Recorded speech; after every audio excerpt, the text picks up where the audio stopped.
Well, William, are you in there? Yes, I'm in here, yes. Yeah, currently looking like a cross between a packet of dry roasted peanuts and possibly a jacket potato or something. Well, I think you better add a red lobster in there as well. Ah, right, well I can't see that part. All I can see is a foil-covered menace that could have been gracing the screen in Doctor Who a few years back.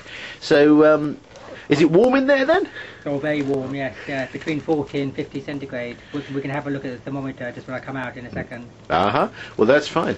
And so, tell me, why are you in there then? Just getting away from Orkney's cold weather? Ah, yes. Well, I am doing that, yes. But I'm also, this is part of my final preparations for a race. Uh-huh. Not for Badwater, not for the desert race. Uh-huh. For any race in the UK, Europe, anywhere. This is all part of my, what I call my specific race preparation. Uh-huh. All part of the build-up, the final preparations for a major race. And, well, I wouldn't have thought it got that hot in the UK most of the time. I mean, you really feel the need to take the temperature up that much? Are you expecting your race to be that hot? Well, like with all the training I do it's intensive. So I'm in here at a hotter temperature than I need to be. One reason is because I'm not moving, I'm just sitting, so I'm not exercising. And secondly, I just want to be in here about half an hour. So it makes sense to make it almost as hot as you can stand and then get out and go and do something else. Uh-huh. Rather than having it, you know, say at 20 degrees and having to sit in here for an hour and a half or something. Right. Again, it's the intensity principle. Right. So, can we have a look at this thermometer then? Yes, I'm on my way out now. I'm going to just... There comes the Apollo launch. And a stylish pink blanket. That's nice. Yeah, no. Certainly well insulated. Indeed, yeah. Yeah. There are 43.7 degrees. Uh-huh. But just beginning to drop, 43.6. Well, there you go, 43.7. That's pretty hot. 43.7, nice and warm. Yes. Indeed. Yeah, I've got a nice sweat on there. Right. So, how long have you been using heat training like this? Oh, a long time. We're literally going back to my earliest, I think, probably the first time I did international. Got my first international vest in 1996. I didn't have this thing then. I just used, in those days, I used to do it by wearing extra layers of clothing. Uh-huh. So I would dress heavily, much more clothing than I needed to. And then several years ago, once eBay had been invented, I got one of these, which was called a solar, an infrared sauna. Uh-huh. Which it's dry. It's a dry sauna. It just has heat pads inside. Right. I'll just pan up and down a bit. Carry on talking. I put it on half an hour before I want to get into it. Uh-huh. So it is red hot when I get in, up to temperature. And normally, if I can arrange it, I'll do some form of exercise before I come into the sauna, so that I'm actually warm from the inside as well. Right. And then I hop into this very hot environment. Mm-hmm. So that's how I do it. Yeah. Well, that's fine. And have you used this for hot races, desert races and things? Oh yes, I have. I used it extensively prior to the Badwater race.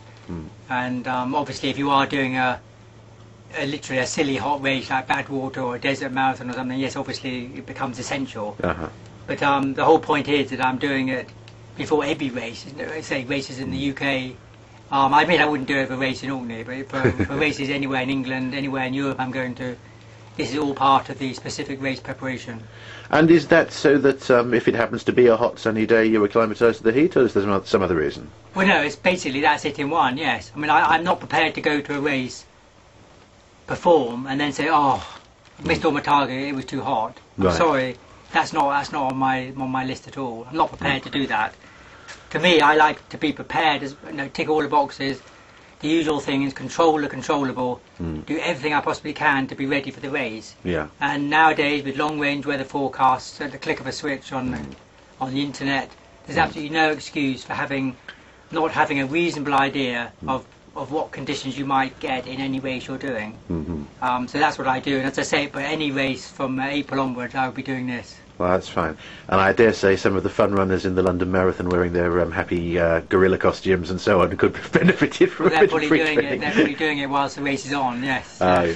But it may be an idea to do it before the race as well. Well, it would be, yes. They'd certainly be better prepared anyway. Oh, that's fine. But what about races, I don't mean actually cold weather races, like running in the Arctic or something, but a normal temperature race, is there any benefit to doing heat training, would you say? Oh, definitely. And this is one of the main comments I get. Oh, well, you do all that, and then if it's a cold race, it's all wasted. But no, it isn't, because when you do this, especially if you do several sessions over the final 3 weeks before a race, the scientific research that demonstrates that your blood volume is increased, and that is part of the acclimatization process. There's a number of other things you get used to as well. So, I mean, the advantage of that is, even if it's not hot on race day, you're starting the race with an increased blood volume, which is no bad thing for any endurance runner. Right, and why is that then, to ask the deliberately naive question? I mean, blood volume, is that important then? Well, definitely. I mean, it's the blood that's transporting the red blood cells around the body. That's what's transporting oxygen to the muscles.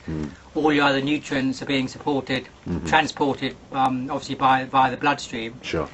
Also, the fact that obviously you're going to be losing water in a race through breathing, sweating, urination, etc. So if you can start the race with a bit of extra water naturally held within the body, that's a good thing as well. Right. So that's why I'm not worried if it's not a hot day. If it turns out suddenly the weather forecast was wrong, and Williams turned up, it's fully heat acclimatized, and actually it's quite chilly, don't care. I'm starting that race better prepared. I've got used to an extra stress, which is heat, even if it's not there, and I'm starting the race with a higher blood volume as well. Right. And so, out of interest, I mean, a lot of people these days are slightly obsessed with taking water and electrolytes every time they run for the bus. Do you go in there with extra fluids and electrolyte in case you're losing much during the sweat session? Well, I would not before the race, no. I just drink normally before the race. And then the way I would drink during the race would just depend on the weather and also how I'm feeling, how thirsty I'm getting. Well, I was meaning actually in the sauna training. Do you do it there? No, I don't do it here, no. No, I've never done it in that, no. If I was using a public sauna, which I have done occasionally, if I was going to a public sauna where it would probably be, certainly on the upper shelf, it would be hotter than this. Yes. What I do there is when I get very hot, I just pop outside, have a quick cold shower, literally just douse my head with cold water. Sure. And I probably would have a sip of water or something, and then go back in again. Right. And you keep doing that for as long as you can stand. Well, yes, and the rapid change from extreme heat to extreme cold can be quite. But it's a good way just to extend the length of time that you're in the sauna. Sure. And once again, you're not trying to do exercise in the sauna. No, sure. Just sitting stationary is enough. Yeah. Because endurance training on its own does induce some of the attributes of heat acclimatization. Right. Obviously not fully, but it gets you started. Right. And there's absolutely no need for me to be like cycling in here or doing exercises or running inside it or anything. Right. So that's not necessary. You can get virtually all the changes of acclimation and acclimatization that the body performs. They can all be achieved by sitting in a hot box. Right. Which is, as you can see, I'm just doing this at home in an outbuilding at home. I don't have to go to a public sauna or anything. But obviously nowadays with so many sports centres around, majority of people would have easy access to a sauna. Sure. Now, speaking personally, I mean, I've always rather liked finishing off an exercise session or something of that nature with something like a sauna. But of course, a lot of people, they're pushed for time. They maybe have been running a lot or something. Yeah. Can they really afford to fit in a sauna before a race? I mean, what is the time factor involved here? Well, this is that's a very good question. People think, they've got so much training to do, too much other activities to do. But the point is, you only start doing this in what I call in the period of time what I call specific race preparation. Right. In reality, that is in the last 3 weeks before a race. Right. And that is exactly the time when the vast majority of people would be tapering their training down, i.e. doing less training, maybe keeping the intensity high, but certainly doing a shorter number of hours of training. So it's the easiest and best time to pop in a half hour here and there of sauna training. I mean, I'll never do more than 30 minutes. As again, I'm at the intensive end of the spectrum. Yeah. I'm not sitting in here for hours at a time. Sure. I'd rather come in when it's very hot, just to withstand it for 30 minutes, done, finish, go inside and finish off. So that does fit in very well into in your final race preparation.